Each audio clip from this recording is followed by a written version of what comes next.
So again, I'm barefaced. um, I always used to wonder why people excused being barefaced when they made videos about, say, like skincare or at the beginning of a makeup tutorial. But it does sometimes, I don't know, when you see it in the viewfinder, it's sort of, you don't look as attractive and you're like, oh, that'll make a bad thumbnail. But anyway, so I thought I'd talk about my skincare routine.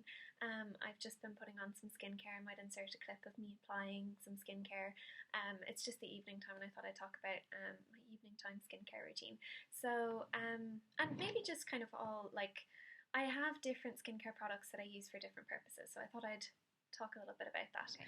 So I'm actually going to split this video up into eye care and then sort of general face care because I really enjoy eye cream and it's something I'm kind of passionate about. If you can be passionate about skincare, I'm quite passionate about taking care of my under eye area, so kind of keeping it looking good but also using products that are conducive to that sort of suit the under eye area, I suppose.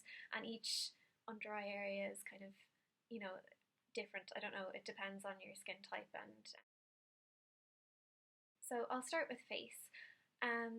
So I suppose at night time I have three different facial moisturisers that I use after I've sort of cleansed. So I might use a facial oil or a cream cleanser, a hot cloth cleanser type deal, depending on how much makeup I'm using. I really like using the MAC Cleanse Off oil just to take everything off, like if I'm wearing heavy sunscreen under my makeup, which I do most days if I'm bothering to put on a full face of like foundation and stuff like that. And sometimes I just feel like using a hot cloth cleanser. I really like the Superdrug one. So yeah, so after that's finished, depending on whether or not my skin is feeling quite dry or it's been quite clogged and I've had a lot of blackheads, or it's just kind of normal, I'll use one of three sort of skincare solutions, I guess. So yeah, so if my skin is feeling kind of normal, I'll use the Boots Simply Sensitive Hydrating Moisturiser. So basically what this is it's a Boots rip-off of the Simple Hydrating Moisturiser, which I've actually used and it's quite good, but this is kind of no different.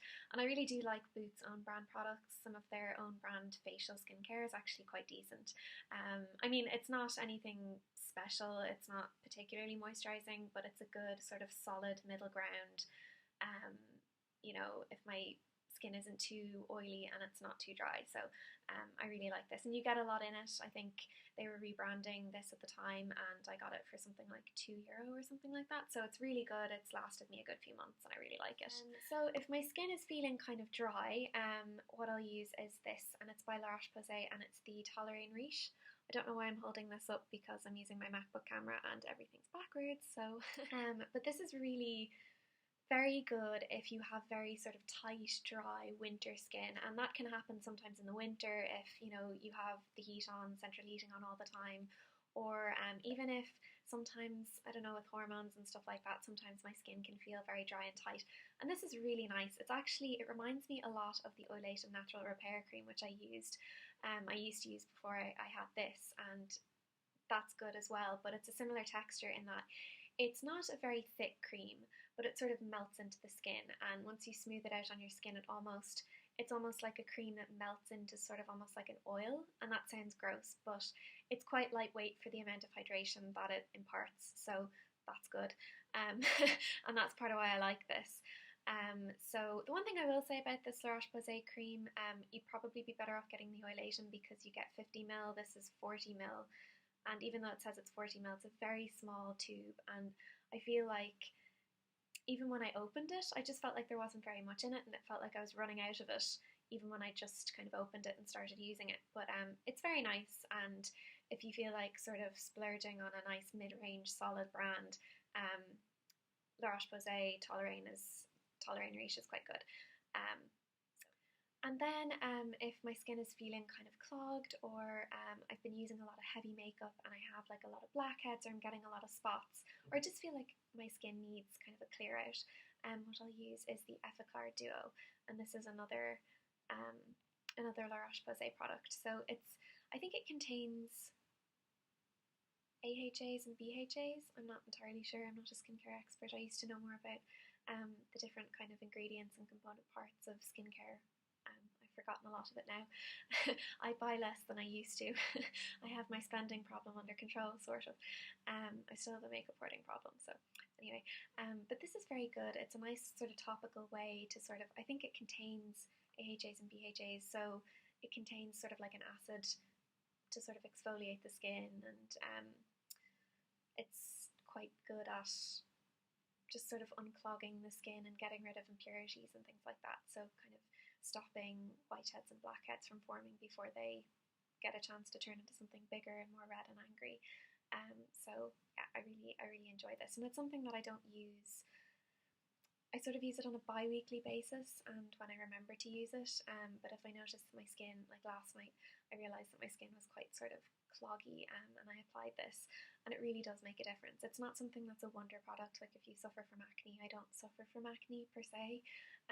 It might not be the solution for you, and it depends on the type of acne you get.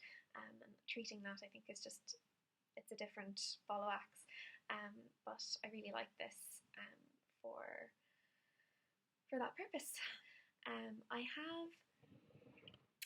suppose I have 3 eye creams that I'll talk about that I use after I take my makeup off. So I use different eye creams under my makeup during the day. I like to try and use an SPF on the under eye area because it's quite delicate and prone to signs of aging, and using sunscreen is a great way to combat that. Anyway, moving on to what I was actually meant to talk about. So one of the eye creams I really like to use at night is called, it's by a brand called Emu Oil Well, and it's just the moisturising eye cream. So part of the reason I bought this is because you get 28 grams, or 25 grams, sorry, and I think you can get this on Feel Unique, and it's quite cheap. I can't remember how much it was, but for the amount you get, and generally for eye creams, it's pretty cheap. So I think, part of the reason I like this is because the second ingredient is something called emu oil. I don't know what that is. The first ingredient is water, but a lot of eye creams aren't actually that effective. And the actual kind of moisturising ingredient, they're just glorified face creams, I think, that have been eye tested. And another reason I like to buy eye creams specific for the eye area is because I think by law, products have to be tested as eye safe if they're marketed and sold as being like an eye area product, and I'm sort of very particular about that. I don't want to use anything near my eye area that's going to sort of interfere with my vision or potentially cause problems or anything like that. So I know sometimes people say, oh, there's really no difference between eye products and face products. I'm happy to pay a little bit extra just for that sort of peace of mind, and I do find that if you're buying a good eye cream, it does sort of make anyway. That's another rant for another time. Basically, it's just it's sort of like, it's just sort of a nice, comfortable oil-based eye cream, and it's kind of moderately moisturising, I suppose. I wouldn't use this if my eye area was feeling particularly dry. But it's a nice one to have. You get a lot of it. I like kind of putting this on after I've taken a shower. It's quite easy to kind of spread around. It's very slippy, I suppose. You can tell that it contains an oil. It's very easy to spread around under the eye area. You don't have to pull or tug. It's not like the Kiehl's avocado cream, which you kind of almost have to warm up and then tap in. This is something that you can kind of just easily whack on, which is, I'm all about that kind of ease and comfort of just being able to throw something on. So the next eye cream I'm going to talk about is by Shiseido, and it's the Anti-Dark Circle Eye Cream. So I know my lighting is crap, but this comes in a purple tub. So I don't know if you can see that. I'm going to talk about another one in a minute from Shiseido, and this is in a pink tub. But basically, it's not something that I really like, but I'm just kind of using it up. There isn't that much left, and I think the ingredients in this, they're not particularly moisturising. I got this because I thought it was going to be a lighter version of the other Shiseido cream. I think this is about €60, and to be honest, I know some people really like it because they think it does a lot for their dark circles, but I don't find that this does very much. It's quite kind of just average, I think, for an eye cream. I don't think it's worth purchasing this. I think this is one of those eye creams that is sort of just like a glorified face cream that they've stuck in a small tube and decided to charge you like 3 times the price per unit for. So it's not really worth it, but I'm just kind of using it up. It's kind of like a light gel cream, and it's nice to put makeup over. I think it might have some sort of silicones in it or something like that, so it kind of maybe blurs the under eye area. But I don't find that it really has any sort of noticeable skincare benefit. But that's just me. I'm sure a lot of people really like this, but I just don't find as sort of like a skincare treatment that it's that great. So the last and final skincare eye cream that I'm going to talk about is from Shiseido, and it's the Shiseido Benefiance WrinkleResist 24. So it comes in a pink tube, and you get, sorry, I should have said, I think you get 15ml in both of these. So fairly standard for eye creams. Sometimes I think you get less than that. But this is one that I think this is around €60 as well, and I know that's kind of a big price tag, and especially for something that's not, it's not sort of, it doesn't have sort of immediate cosmetic benefits. But I do really, really like this. I like to have, this is my under eye area is feeling really dry and tight, and sometimes I get kind of dry skin, and this is great for treating that. So basically it reminds me, if I could compare it to something, it reminds me of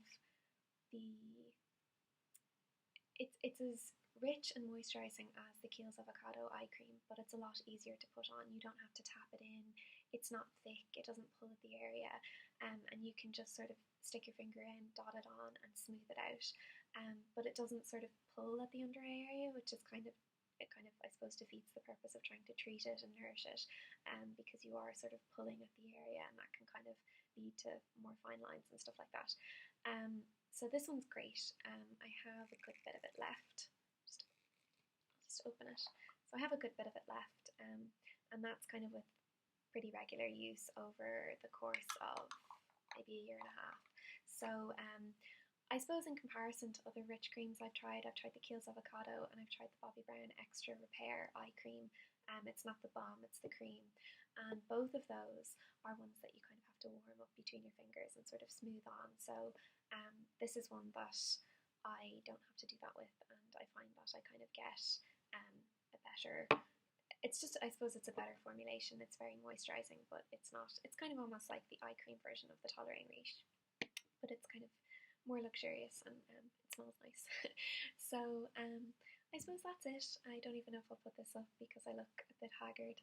The last video I put up I looked a bit haggard in as well, but I just thought I'd just have some free time on a Sunday, so I thought I'd kind of get a video out and talk about some skincare. So I hope you're having a good Sunday, and thanks for watching.